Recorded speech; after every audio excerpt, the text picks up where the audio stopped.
बाबरी मस्जिद गिराने में जो लोग भी शामिल थे, चाहे वो बड़े और कद्दावर नेता हो या कुदाल लेकर मस्जिद गिराने गए कारसेवक, सभी का अंजाम बहुत बुरा हुआ है। कोई अपाहिज हो गया है तो कोई किसी बड़ी बीमारी में मुब्तला है।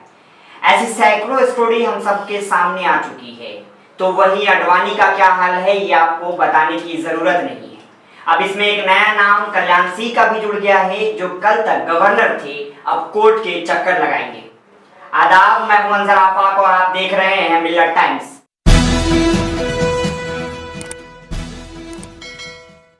6 दिसंबर 1992 को जब बाबरी मस्जिद को शहीद कर दिया गया था।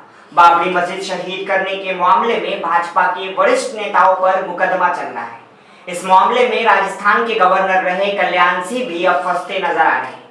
राजस्थान के गवर्नर का कार्यकाल पूरा करने के बाद अब कल्याण सिंह की मुश्किलें बढ़ती दिख रही है। सीबीआई ने लखनऊ की एक विशेष सीबीआई अदालत में कल्याण सिंह को बाबरी मस्जिद ढहाए जाने के मामले में तलब करने की अर्जी दी है।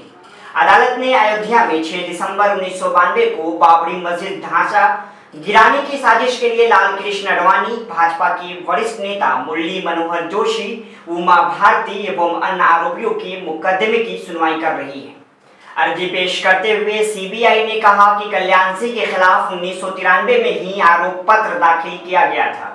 आपको बता दें कि पिछले साल 30 मई को विशेष सीबीआई अदालत ने भाजपा के वरिष्ठ नेता लाल कृष्ण आडवाणी, मुरली मनोहर जोशी, उमा भारती सहित 12 लोगों के खिलाफ आरोप तय किए थे। उस समय कल्याण सिंह का नाम भी सामने आया था, पर राजस्थान के गवर्नर होने की वजह से उन पर मुकदमा नहीं चला, क्योंकि गवर्नर को विशेष छूट मिलती है।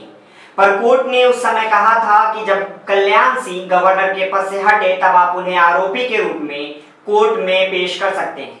अब अगर सीबीआई की अर्जी को मंजूरी मिल जाती है तो जल्द ही कल्याण सिंह पर भी बाबरी मस्जिद गिराने और उसकी साजिश में शामिल होने का मुकदमा चल सकता है।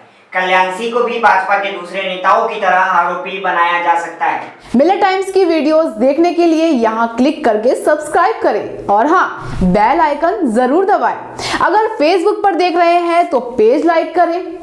ताज़ा तरीन खबरों और मज़ामीन के लिए विजिट करें हमारी वेबसाइट www.millettimes.com। हमारी ये वेबसाइट उर्दू, हिंदी, इंग्लिश तीनों लैंग्वेज में मौजूद है।